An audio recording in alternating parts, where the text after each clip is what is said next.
తెలంగాణలో కొత్తగా 4 సంక్షేమ పథకాలు పట్టాలెక్కాయి. ఎన్నికల్లో ఇచ్చిన గ్యారంటీలను ఒక్కొక్కటిగా అన్ని అమలు చేస్తామని ముఖ్యమంత్రి మరోసారి స్పష్టం చేశారు. రాష్ట్ర వ్యాప్తంగా జరిగిన కార్యక్రమాల్లో అర్హులైన లబ్ధిదారులు పత్రాలు అందుకున్నారు. వారి ఆనందానికి అవధులు లేవు. ఆ డీటెయిల్స్ ఒకసారి చూద్దాం. కలెక్టర్ దీపక్ తివారీ మనతో పాటు ఉన్నారు. వారిని తెలుసుకుందాం. సార్, ఎట్లా అనిపిస్తుంది? ఎట్లా సంక్షేమ కార్యక్రమాల కొనసాగింపు ఏదైతే ప్రారంభ సంబరాలు ఎట్లా అనిపిస్తుంది? సో అందరికీ నమస్కారం.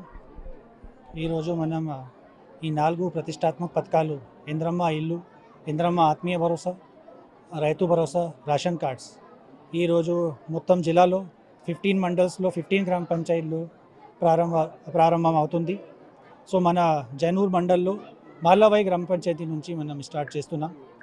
సో ఈ 4 స్కీమ్స్ లాస్ట్ 1 వీక్లో 21st నుంచి 25th వరకు గ్రామ సభ కండక్ట్ అయింది.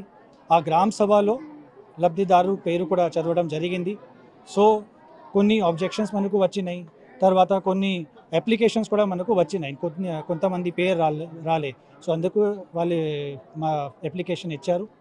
సో 1-2 డేస్లో మనం ఎక్సర్సైజ్ చేసి అన్ని ఫీల్డ్ వెరిఫికేషన్ చేసి సో మనకు 4 స్కీమ్స్ కోసం 4 టీమ్స్ ఏర్పాటు చేయడం జరిగింది నిన్న.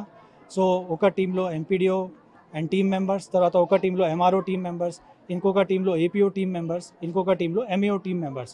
సో లాస్ట్ 2 డేస్ నుంచి వాళ్ళు మళ్ళీ వెరిఫికేషన్ చేసి ఫైనల్ జాబితా ఈరోజు తయారు చేయడం జరిగింది. ఆ ఫైనల్ జాబితా అర్హతలకి అందరికీ ఈరోజు పంపిణీ కార్యక్రమం ఈ మాలవాయి జీపీలో కండక్ట్ చేయడం జరుగుతుంది ఇప్పుడు.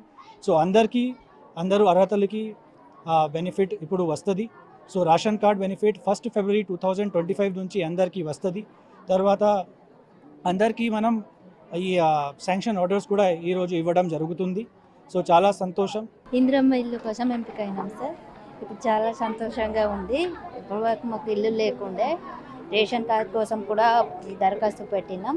అది కూడా వస్తే బాగుంటుంది. Cameraman శ్రీనివాస్తో Anjaiah, big T news, Komaram Bheem జిల్లా.